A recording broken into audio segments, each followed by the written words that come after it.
In a few recent videos, I've shown my Super 14 30 Herrett Contender. It's a barrel that came from my dad.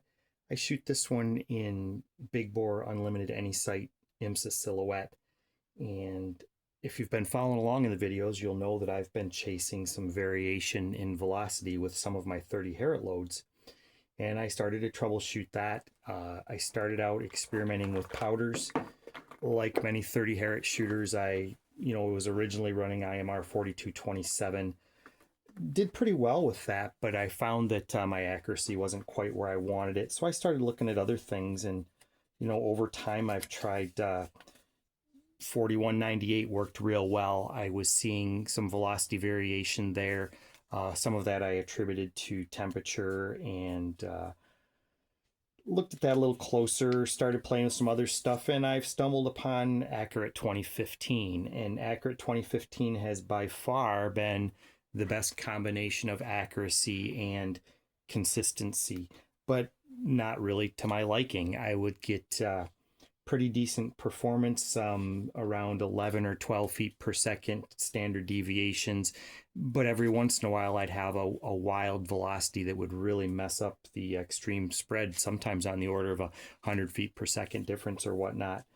So then I started chasing brass and primers. I shot this Remington Peters brass a lot. The primer pockets were starting to show a little bit of inconsistency as far as how it felt seating primers. Annealed, chased it, decided, okay, we'll move on.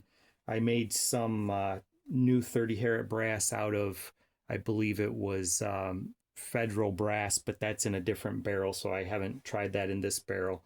And I was running 748 with that brass in the other barrel, and doing pretty well with it, actually. But in the 14-inch barrel, the velocities just have not been consistent. So then I made a whole new float of brass out of 360 buck hammer brass. This brass has been doing quite well. The necks have been good. I didn't have to turn them or ream them or anything. Dimensionally, it's worked real well. Primer pockets feel real good. I've got 60 pieces of it, and it's been working out pretty good, but still chasing that deviation around a little bit, and it gets frustrating after a while. So I did, you can see here, different primers. I did some primer tests, and oddly enough, the velocities did track, common documented quote unquote hotness of primers. So, your Federal Magnums had the highest velocities, and some of our, more mild primers had the lowest, but the CCI 250 had the best deviation number. So I switched. So I've been running the CCI 250s and the 27 grains of the Accurate 2015 the last few times around, and had a video a week ago where I was shooting up the leftovers, similar to this amount of leftovers, from a match, and I wasn't real pleased with what I was getting for the velocities. And one of the things that I did with that set of loads is I had thrown the powder charges with a auto drum powder measure on the press. So I thought, okay, that might explain some of the variation. So before this was fired at a match last Saturday, or did I run it Sunday? Last Sunday, 2-day event. I shot the 30 Herrett on Sunday. These were trickled up charges, and I was very careful about assembling them and trying to knock everything out of it. I was chronoing about 1900 all along. I'm gonna have to log back into the phone here because it decided it's gonna go to sleep. But a little cooler at the shoot, so I ended up a little bit lower in the velocities. I was 1869 on the average, and if we look at our shots, yeah, they were a little better. I mean, but we did have a standard deviation of 25.9, and some of that was spoiled by some that were pretty wild. This 1826 was down and off the pace quite a bit. There was another one. Here's a 39 off, a 31 off, a 33 off. So they were a little bit more evenly distributed this time. It's not a technical statistic term, I suppose, but the last batch, the extreme spread was skewed by one shot that was like 130 feet per second off. So that one was probably a powder charge error on that thrown charge from the powder measure. There's just some inconsistency. And I'm going back to thinking it's inconsistency in ignition because, you know, I'm running the same bullet, the Extreme 147. That's not changed. I did consider that perhaps these bullets might not be real precise, and I did mic some out. They, you know, there's some variation in the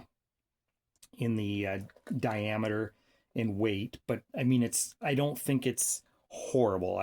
You've seen worse, you know, a few thousandths of range of diameter, and, you know, a couple grains of variation in the weight. I didn't measure them on a, you know, on a bullet measuring to the ogive or anything like that. It's not worth all that. You know, I'm just, it's a basic bullet for, you know, and to shoot big bore silhouette, you don't need half MOA accuracy. You need a good hold and a good trigger pull is what you really need, and a decent hold area. But having 100 foot per second variation in velocities is going to kill you at 200 meters, especially with a draggy bullet. So I'm trying to get this in check. But I think that, you know, in this data where we've got a lot of things that are, you know, the deviation from the average or whatnot being pretty similar for most of the shots, and we don't have any of these 130 foot per second off ones, this to me points again at inconsistent ignition. You know, and I'd already done the tests on the primers and picked what was the best primer, the CCI 250. I don't have the data in front of me, but, you know, I did, you know, a series of shots with different primers with the same powder charge and whatnot. And the CCI 250s, they were, you know, around 10, 11 is, you know, was kind of, you know, I had one batch that was 9, you know, in my testing. So I've been kind of rounding it and saying, you know, a standard deviation of about 10 with that primer and this powder and bullet and brass. But I'm, you know, I'm not thrilled with these numbers here at all. So I thought, you know, maybe I'll switch frames. Maybe this frame is struggling with ignition. Maybe the firing pin block or the hammer block is not getting out of the way fast enough and I'm getting variation in my strikes. Or maybe it's dirty. You know, maybe I'll take a look at the firing pins, the firing pin springs, you know, that retract the pin in and out of the firing pin block, that type of thing. And you know, just some maintenance, and see if that makes any difference. So last night I came down to the bench thinking I'd work on some of that, and first thing I did is I grabbed the Contender and headed for the bench, get some things out of the way. And I, you know, was looking at it, and I broke it open and I closed it, and typical dry fire, that sounds pretty good. I did a few different things. I'm like, okay, soft pull there. I said, let's close it slowly, like if I wasn't judicious or if I was a little tight on my brass. Does it sound any different when it comes off? No, it sounds pretty good. Let's close it hard. Does it sound any different? It all seems pretty good. You know, so I was like, okay, well, you know, we'll just take things apart and clean them, and you know, then fire the rest of that ammo and see what we get after a cleaning. And then I broke it open and I looked, and I'm like, wait a minute. I don't know if you can see it in there, but it's hard to tell in the camera, but if you look, you can see the firing pin block is moving. It's loose. You can see, you know, there's a circular piece that sits in the breech of the frame there. And right now the locking bolts are rubbing up against it, and then the extractor comes down and just kisses it, and it pushes it back and it closes, and you can see it start to loosen up again after those pieces pass by. But I don't know if there's a good view there, if this is going to focus well, but you can see that firing pin block in there. It's loose. So what that is it's a disc, and that disc is got a recess, you know, board in it, and then there's 2 holes through it because these Contenders have 2 firing pins because they can be either rimfire or centerfire depending on you select. So the bottom firing pin is the centerfire pin in this. So everything's nice and free there. So everything's operating. I've not had any misfires or anything, but the firing pin block is loose. And if you look down in there, there's a screw down in there, and that's what holds it. See that screw moving? That screw is loosened up. So the inconsistent ignition could certainly be a byproduct of that firing pin block being loose, because even when the breech is closed, I don't know if I can take a probe of some sort here. I got a little pin over here. I'll try. Oops, bumping the camera. But if you look, I can't feel it there. It's probably up against the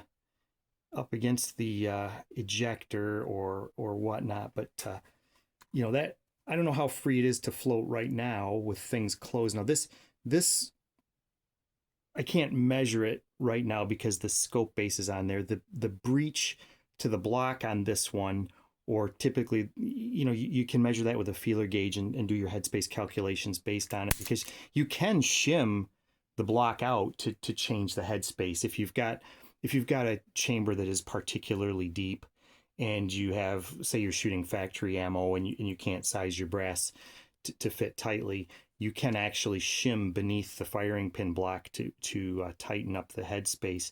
But you know, if this is moving around or if it's getting dirt under it or anything, the tension on the spring on the firing pins is going to vary, and you're going to get inconsistent ignition.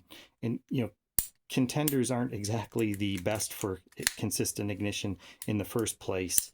So that's probably the source of my variation problem in this case. Now, that one that was, you know, these last few batches where I've had a couple of outliers that were, you know, say 130 feet per second different, I think that was a powder charge problem with thrown charges, and we addressed that with this last batch. So what I need to do is I need to get this tightened up, but I think what I'll do is I'll go ahead and clean beneath it real good and all of that before I tighten it up. Getting at that screw, I could use a tool and tighten this without taking it apart, but I'm going to go ahead and slip the hammer out, and then that way I can clean everything real good and I can get this tightened up. So I'll pop this apart and get cleaned under there. I don't know yet if I'm going to show much more of this on the video, but I thought I would go over that you know, that discovery that firing pin block is loose just because that screw is loosened over time. I can't tell you how long it's been that way.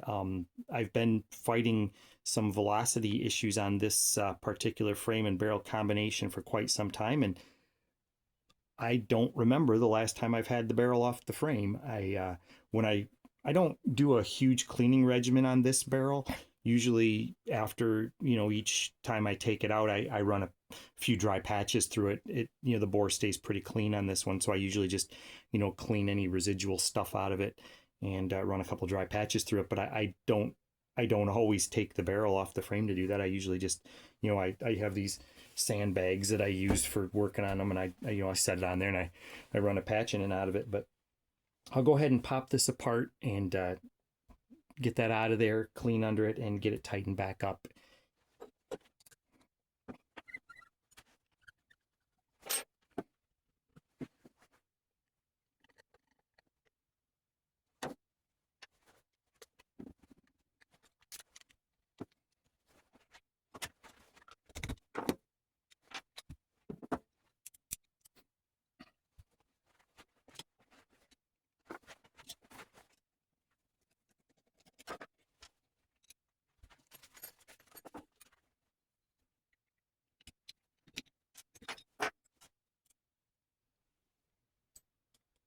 Okay, so we're down far enough now that you can see this is the firing pin block in there. Hope the view is okay. I can't hardly see the camera. You can see the hole, two holes through there for the firing pins, and you can see the springs are spring loaded beneath it. They come out the back side through that other hole. You know, the top one is rimfire, the bottom one is centerfire. So, you know, what we need to do is just get that taken care of and out of there. And we'll give this a good cleaning, get that tightened up, and put her back together. So goofy stuff for sure, I'll tell you. One of those things that just always happens, you know. You don't notice something that's so obviously going to affect things. Oh boy.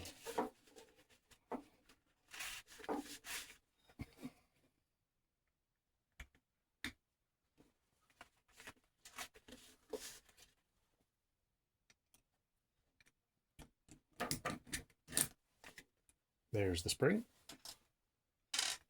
There's the hammer, and we're out. So that's pretty quick. All right, you can see that's a floater. Hopefully there's nothing wrong with the screw. I think it's probably fine, and I think this is the right screwdriver. if you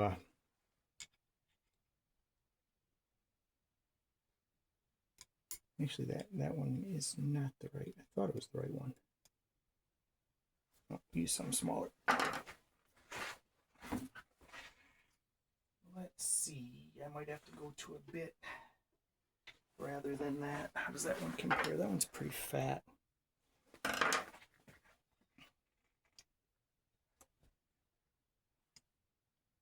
There we go. That's better. See your local. Whoa, don't lose that screw. Whoa, that was close. See your local Mac tool, guys. This is a SDC6 Alpha. All right, so when I push this out of there, there's the firing pin block itself, and there's 2 springs and 2 firing pins. They're identical, so there's no real problems there, but you can see what we're dealing with there. So if this whole thing is floating in the frame, certainly could have inconsistent ignition. So we'll take those out of there. We'll go ahead and slip those apart and clean them. There's your firing pins.